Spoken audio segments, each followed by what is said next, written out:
All right, let's do another drunken rant. And tonight we are drinking a little Heffenweizen with a lemon in it, of course. And finishing off about 2 fingers of Jameson whiskey. Ooh, next Saturday at this time I'll be drinking Middleton Very Rare whiskey. I can't wait. I can't wait for that. It's those little things in life you enjoy. And to people saying, hey, getting drunk or drinking is degenerate. What are you doing? See, I can't even spit out degenerate. I've been partaking in the spirits so much. But I disagree. I may drink 1 or 2 days a week. And it's usually, as it is with everything, once you're lubricated, penetration is much easier. So as I'm lubricated, penetration into my psyche is much easier. So it's easier to do these rants when you're lubricated. So plus it's a theme I got going and I like it and I'm going to keep it going. So let me give you the same lesson I have to give my children, to you people out there talking about degeneracy, because a fellow likes to enjoy his drink now and then.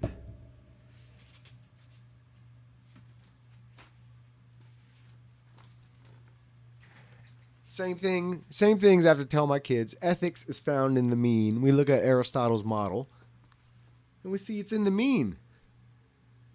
Yes, moderation. I went 5 years not smoking marijuana, not drinking, not masturbating, nothing. Because what I didn't realize then, I thought I was purifying myself. But it was the same addictive personality, because I had addictive personality. I still do, but it's something I defeat constantly, which I'm very happy about.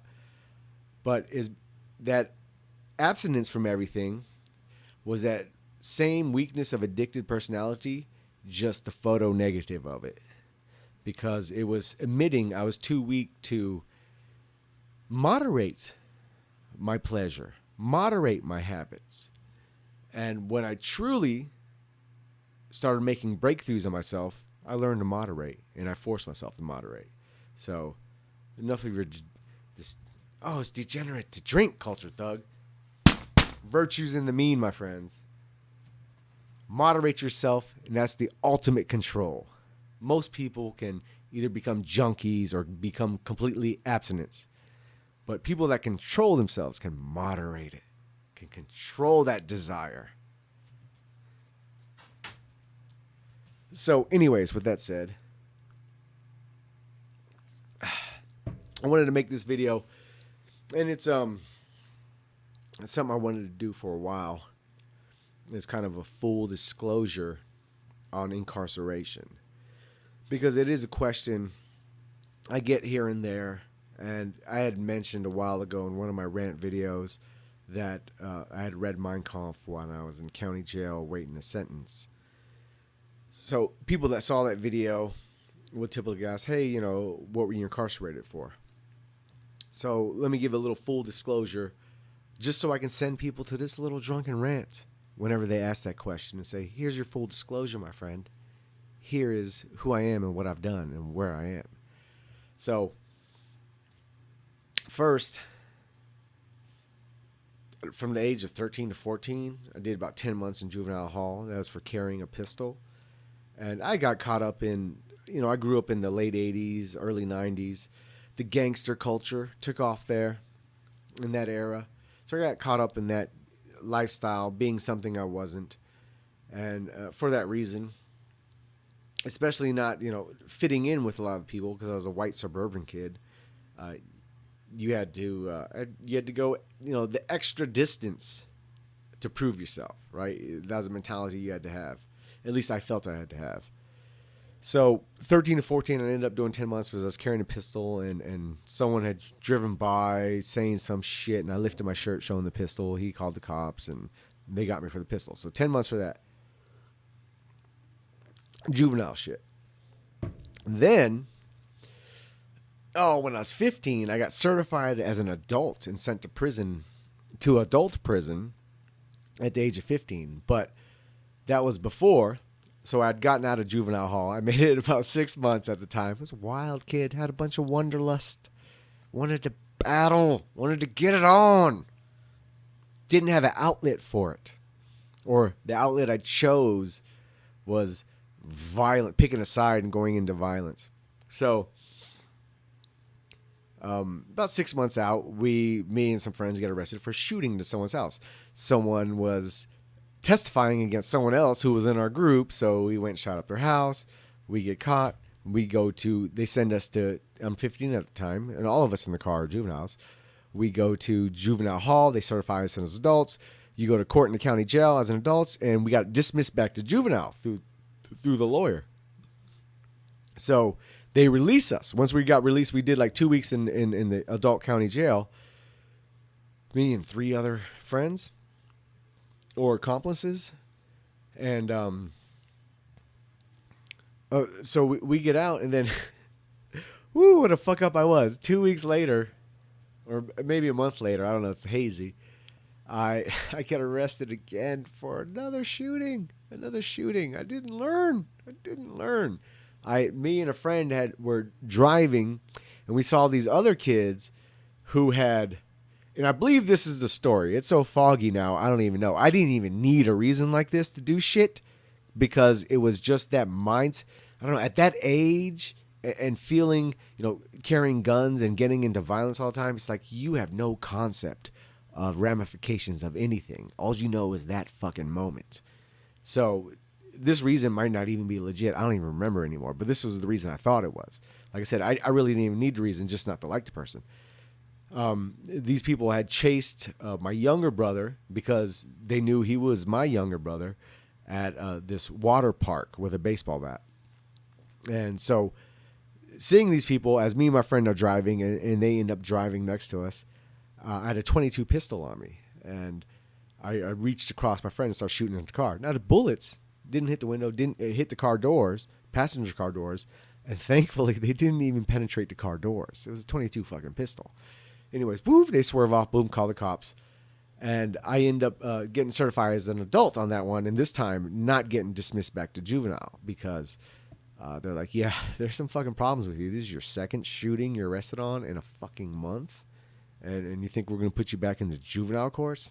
It ain't happening. In Nevada, they'll certify your ass as a juvenile quick. I was in there with a 17-year-old that went on their death row, so they don't fuck around. Anyways, so I ended up plea bargaining out of that and getting 6 years. I did 5 years on that. So from the age of 15 to 20, I was in the adult prison. Got out after doing 5 years. Hard time. This is actually cut from fucking the Nevada system. And not even being old enough to have a fucking beer. What the fuck is that? What kind of shit is that? So during that whole time in prison, I didn't learn anything. I was a fuck up because I did 5 years on my 6, which means I got off with no parole, no paper, anything. In Nevada is how it works, which means I damn near took my bit to the door. The only reason I had a little bit time off of it because I got my GED, my high school diploma, and that knocks off about 6 months of my time, and some good days here and there. But most of it, I was just a fuck up. But I came to some realizations in that period, and racial awareness was one of them. But so after that, I got out, but I was fucking institutionalized still. I didn't understand what had psychologically happened to me. So I got out. It's like even the first day I got out, I remember coming home, and my dad's at work. My younger brother and his friend are there at the house. And we were going to smoke a joint. Like, hell, oh my God, you got out, all this shit. And we go, it's a 2-story house. We go up to my bedroom, which was my bedroom before I got locked up. And we go to smoke this joint. And so we're in my bedroom in a 2-story house. No one else is in. And we're smoking a joint in my bedroom. I'm 20 at the time. Fresh out first day. And I hear, we hear a noise. So my instant reaction is I drop to the floor, look out the bottom of my door. And my brother and his friend are like, "What the fuck is wrong with this guy?" They didn't say shit because they're like, "Oh, you fucking might lose it." But that was just that. That was the initial, stage of being institutionalized. Was was that I didn't even realize like I'm in my own fucking house now, because you used to have to look out a lot of these cell doors. You'd have to put a little fucking mirror out the bottom of the door to see what's going on down the hall. So it was still that. So that was the physical institutionalization, but the mental was still there, like respect. This certain kind of respect, right? What disrespect is in prison is completely different from what disrespect can be outside of prison. So I was fucking still locked in that mindset, and I didn't realize it consciously at the time. I was just like, "This is life. This is how it is."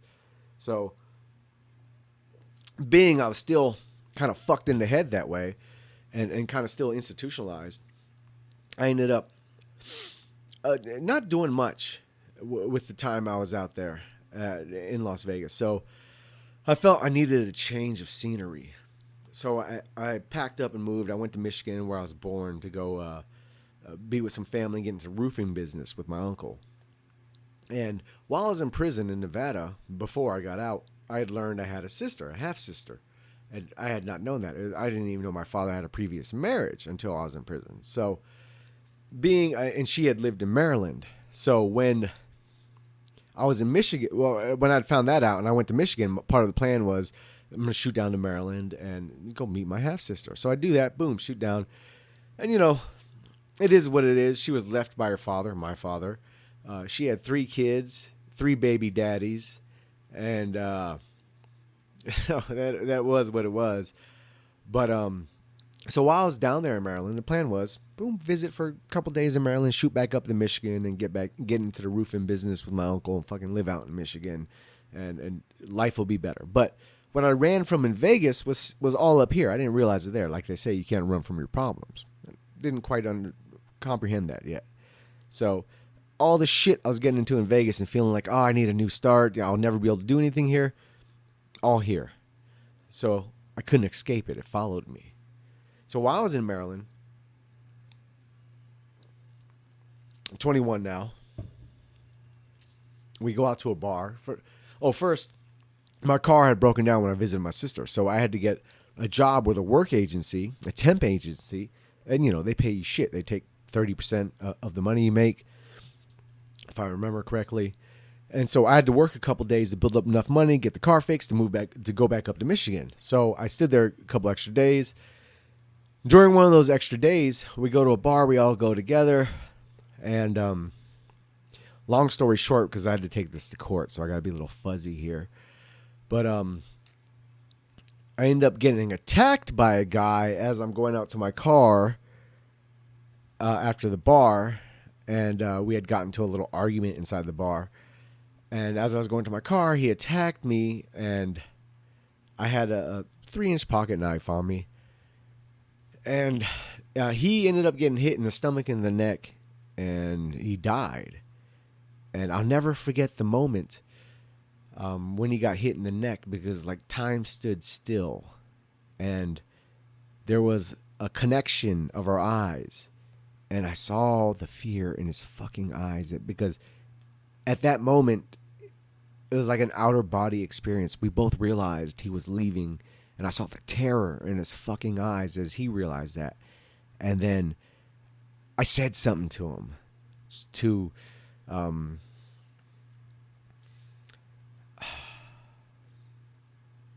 to emphasize that I knew he was going to. And as soon as I said that, he went back, and the look I'll never forget. And as soon as I said that, as soon as those words came out of my mouth, like a kind of a shock set in, like an outer body experience. Like I was watching this happen as it happened. Then, boom, I came back to myself, and I realized, oh, you fucked up. You fucked up. What the fuck just happened? What did you just do? And I was circled by the bar because I'm in this guy's local area, and they were freaking the fuck out. So police came. I was arrested for murder. So while I was sitting in the county jail, arrested for murder, I'd already been to prison before, and I knew what it was. So I was trying to figure out, if I'm going to do life in prison, how the fuck can I live without going insane and just killing the first motherfucker that looks at me wrong? And just, just living like that till I die a short death, hopefully, right? To be like, I don't give a fuck. How am I going to stop myself from becoming that? And I came to the realization, and this moment was the best fucking moment in my life. I wouldn't trade it for anything. Was when I told myself that I would seek knowledge. I would seek understanding. I said, my body will be imprisoned for the rest of my life, possibly. But my mind and my soul will be more free than it could ever be out in the real world, because you're weighed down by television, your job, your friends, all this shit, pop culture, all this shit weighs you down. I would have time to focus on everything. So that was the way I rationalized to myself, what's the point of not just saying fuck it?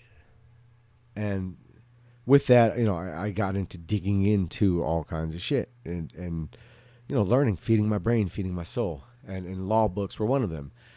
And so while I was in county jail, I'm going to take this shit to trial. This is a self-defense case. I know it is. I know I can get it. I can get this. This is a self-defense case. So we got a lawyer. Thank God for my family, all my family members sending money to my mother to help pay for a lawyer too. If I didn't have a strong family, I wouldn't be here. I would have failed a long time ago. So there's much credit to that.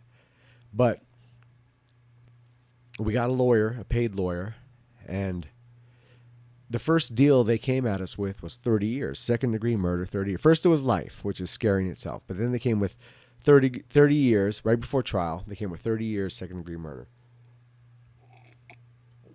I've been to prison before. Thank God I have, because I might have made a dumb decision if I hadn't. And I knew 30 years is the same as life. If I'm going into this bitch for 30 years, you motherfucker, I'm not going to take shit from some motherfucker, anything, right? It's like, if I got to live here for 30 years, it might as well be life, essentially. So I was like, no, that's not a deal. I'd rather fight it, because 30 years is the same as life. So then they came back, 25 years. I was like, well, you know what? If 30 years is life, 25 years is close enough to 30 to be life. No, I'll fight it still. And then like, well, 22 years. I was like, well, 22 years is close enough to 25, and 25 is close enough to 30, and 30 is life. No, I'm not going to do that either. I'll fight it. It's the same thing. And then they came with 20. And at this time, my lawyer's like, he was encouraging me to take it. I was like, I bet you would want me to take it, because he gets paid the same no matter what. So all these lawyers want you to plea bargain, because they get paid no matter fucking what. So, and the same price, right? What he got paid is what he's going to get paid, whether we plea bargained out of it or whether we took it to trial. So, of course, it's less work from him. So, like, no, I'm not going to do it. So, then they came at me with, I think, like 17 years, 8 months, or some stupid shit like that. And my lawyer was begging me to take it. And I was still like, no. I told my lawyers, like, if they give me 15 years, I'll take it. And so he went back to them and told them that. And they came back with 16 years, 8 months. And I was just like, fuck you. Fuck you. Really?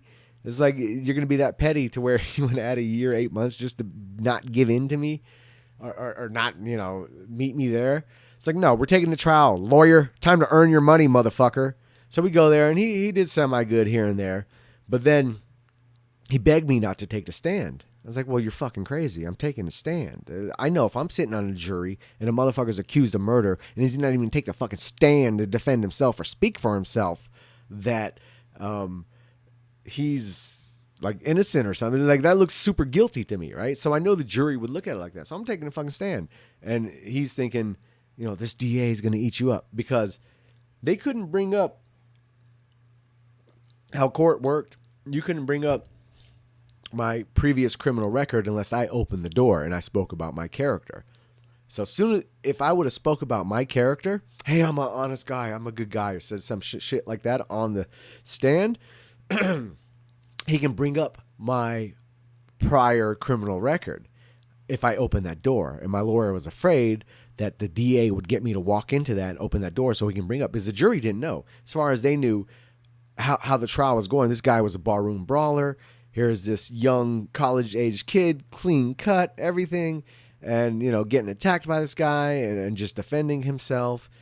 And so this is all they know. They didn't know because it looks very different. Like, oh, he did 5 years in prison for shooting at motherfuckers. Yeah. And while he was in prison there, he was doing so much bad shit that he ended up taking his bit to the door. Woo, so this wouldn't look good at all. Like, oh shit, I guess this guy has a tendency to do shit like this. So, so perception means a lot, especially in these jury trials.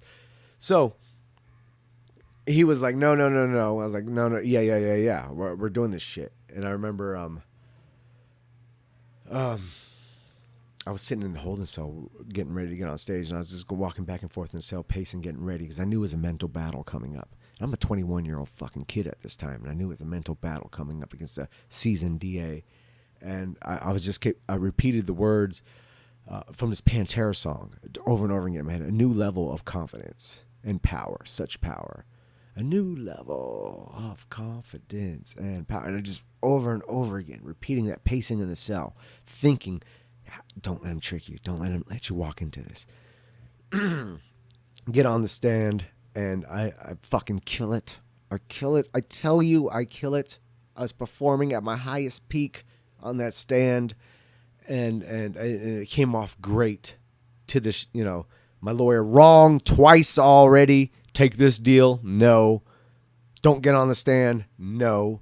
And he dropped the ball on a couple other things, too, that really fucking pissed me off. Anyways, we take the jury come back with their decision, and while you're waiting for that decision to come back and your life's in their hands, woo, your heart is fucking pounding straight face, but I feel like my heart's gonna pop out my chest. It's beating so hard, but I'm trying to keep the poker face, trying to just look at them with my doe deer eyes, like, oh my God, please, And so they found me innocent of murder, innocent of first degree, second degree murder, and guilty of involuntary manslaughter, what they called imperfect self-defense.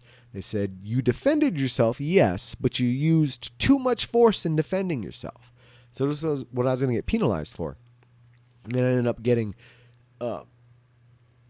imperfect or involuntary manslaughter and second degree assault, I believe. And that was for the knife. And I got 10 years, all suspended, but 6. But I did 3.5 on that 6 because this time when I went to prison, it was a whole different mindset. Like I said, I was starting to feed myself in the county jail. And all I did in prison was hit the weights, hit the books, hit the college courses in there, and carry that on when I got out. So that is my criminal past. It's always been crimes of combat. I've had dishonest moments in my past, but I'm not a dishonest man. I'm not a thief or a drug dealer or anything like that. Like, my crimes came through battle. And to me, as the old saying goes, if you're in the army, they'll give you a medal for killing someone. But if I'm in a war on the streets with someone and I kill that motherfucker, I'm going to jail. And to me, it's like, well, that dude's more of an enemy than some Arab that I never fucking even met, right? So, you know how it works out. You know how the system. So those were the times I've been incarcerated. I got out of prison in 2004, a long time ago. And it's one thing I remember was while I was sitting in the county jail, like I said, coping with how I would do life if I had to. So I was able to mentally get to a place where I can cope with everything except one thing. One thing fucking tore away at my soul. That was, I didn't leave an offspring. I didn't have a son. Like, I might do life and never get to create a son. So, and I remember that feeling. So when I got out of prison, I remember that it was such a sad feeling to even think that might be a possibility. So when I got out, and my son's name comes from a Julius Evola, but it comes from Revolt Against the Modern World. And when I read it, I was like, I'm going to name my son this. And it's a crazy name, but And of course, everyone, wife, in-laws, parents, family, everyone was like, "Are you fucking crazy? You're gonna name your son this?" I'm like, "Fuck you. Yes, I am, because I saw it. I saw it in 2002, and I told myself, sitting in that cell, my son's gonna be named this." So, but I made sure one of the first things I got to was finding a woman to breed with, and that was a good mother, that had a good nurturing quality, that had genetics that were suitable, and make sure no matter what happened to me, I would leave an offspring, and I accomplished that. So that was one of the moments of desperation.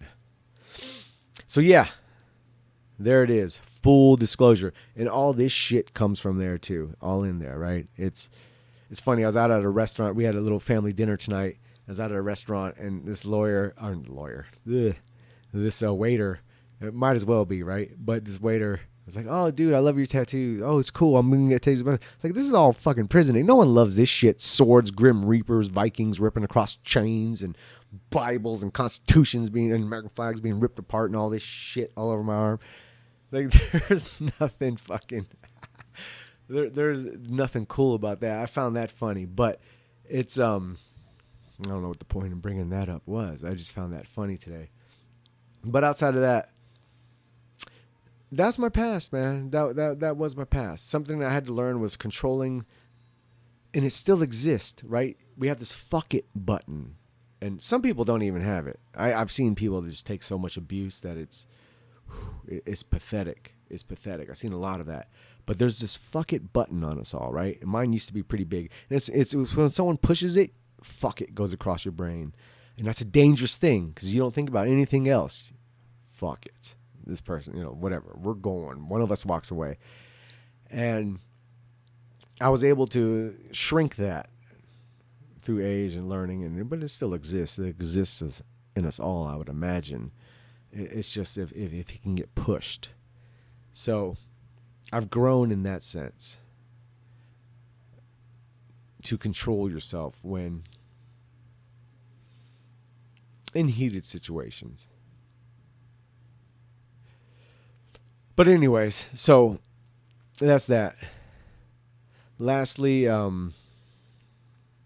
don't know, sometimes you see people, like, I see these people and they, people have to be less influenced and look up to these internet stars, and be more concerned about yourself and improving yourself, and then becoming part so you can contribute to a greater cause. Because a lot of these internet stars, I don't know, do I need to go start calling these motherfuckers out? Because I see people like, "Oh, you need to go on this guy's show. You need to do this. You need to do this." But then I see the same people, these people are telling me I need to go talk to, fucking crying and bitching because shit went bad. I mean, did shit go bad for this motherfucker? Did they? What did we walk around with? What does this shit say? Can you even see this? You were so beautiful when you wanted to die. When you wanted to live, you became so ugly. You were so beautiful when you wanted to die. When you wanted to live, you became so ugly. Do you even, does that even resonate what he's saying to you? I'll never understand these motherfuckers. You got to stop following these motherfuckers that prop themselves up and tell you they know what the fuck's going on. You know what's going on, man. You know what's right, what's wrong. Work on yourself, improve yourself, and then become a part of something greater than yourself. Okay? This is bullshit. Stop following these motherfuckers. Bougie motherfuckers, bourgeois motherfuckers that come from rich daddies and tell you they know the way. Motherfuckers that talk about they need to go commit more violence, but then they're crying like a motherfucker when the system puts their boot on their neck like the system will do. The fuck you think we're up against? I went and spoke at a public thing and then they doxed me. How did that happen? Enough of this shit. Stop following these internet personalities. Stop dick riding these motherfuckers. Work on yourself. Fuck them. Circle jerking about the same old shit ain't gonna do you nothing. Work on yourself, improve yourself, become a better man, and I promise you, you will demand more of yourself and more of your community. Do that. Fuck all this other shit. Fuck these false prophets. Work on yourself.